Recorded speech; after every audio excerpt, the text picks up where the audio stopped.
Hello, I'm Sunny Williams. I'm up here on the International Space Station. So this is Node 2. This is a really cool module.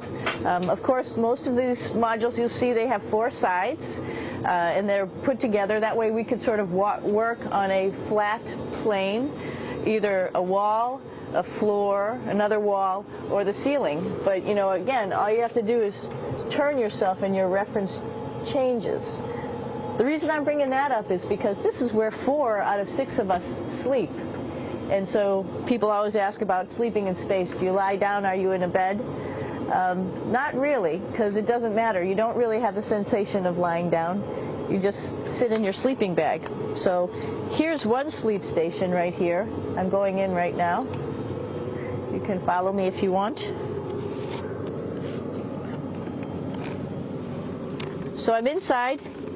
It's sort of like a little phone booth, but it's pretty comfy. I've got a sleeping bag right here that we sleep in, so we don't have sort of like a little bit of a cover. We don't fly all over the place. But you know, you can sleep in any orientation. I have it feeling like I'm standing up right now, but like you saw, I'm on the floor. But it doesn't matter if I turn over and I sleep upside down. I don't have any sensation in my head that tells me that I'm upside down, so it really doesn't matter. The sleep station is also like a little office. We've got a computer in here. As you can see, we've got a couple little toys. I've got some books.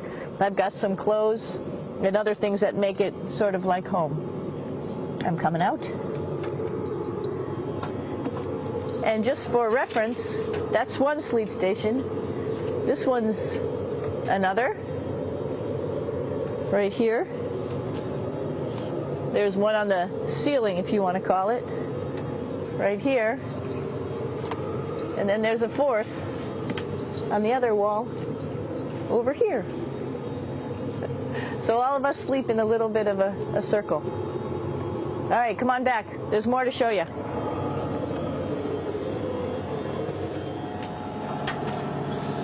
I know that there's some questions about how to use the bathroom and how do you actually live in space like normal, like at home. I mentioned real quickly about getting up in the morning and brushing your teeth and washing your face. Well, how do you do that? Well, here is the bathroom essentially. You get up in the morning and we have a little kit, and it has all the essential things that you need, like your toothbrush and toothpaste and brush. See how much better the brush makes my hair look? I'm just joking. It still stands up straight. It doesn't matter where you are. It's always going to stand up straight while you're up in space. A lot of people ask about toothbrush and toothpaste. So, luckily enough, toothpaste, you can do it upside right this way, is sticky, and so it sticks to your toothbrush. No problem. Another cool thing is that water sticks to your toothbrush too. If you can see it, I'll have some water come out. The water is pretty neat up in space. It'll stick to your toothbrush and it will make a big bubble, and that's just by surface tension. And then you can drink it.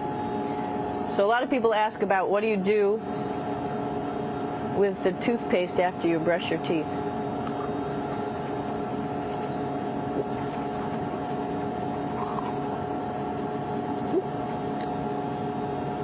Two options.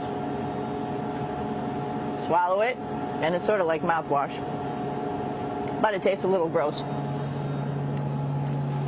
Or you can just spit it out in a paper towel, and then you don't have to worry about it. Swallowing thing I wouldn't recommend at home. I'm only up here for 4 months, so it's not that bad.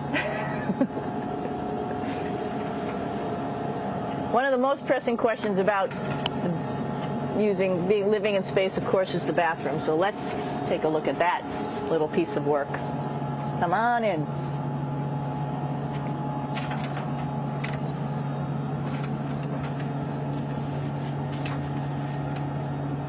Here we are at the throne. This is awesome. You might see the little You might have noticed the little moon on the outside. This is our orbital outhouse right here.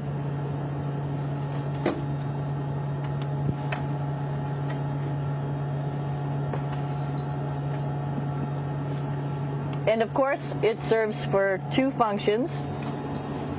Number 2, right here. I'll show you. But you see it's pretty small, so you have to have pretty good aim, and you be ready to make sure things get let go the right direction. And it smells a little bit, so I'm closing it up. And that's, of course, for number 2.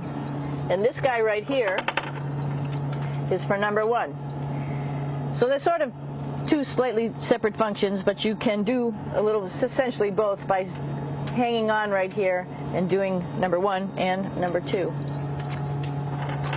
I might add it's color coded so you really don't get it mixed up, which is nice. This is yellows for number 1.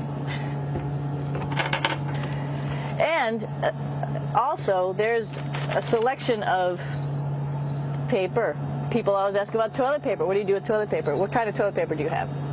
We have gloves just because sometimes it does get messy. We have some Russian wipes, which are a little bit coarse if you like the coarse type of toilet paper.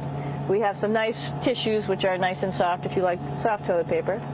We have Huggies, just for any cleanup. You know, we were all babies once, and this sort of helps. And then if things get really out of control, we have disinfectant wipes, just to make sure we clean up here. Because, you know, just like the water I showed you, the number 1 stuff can sort of go all over the place if you don't aim correctly. And did I mention both of these have a little bit of suction, so they should keep things going in the right direction. But like I said, sometimes things get a little out of control if you are out of control yourself flying around. So we have lots of protective stuff. And of course, you do have your privacy. Here's a little door.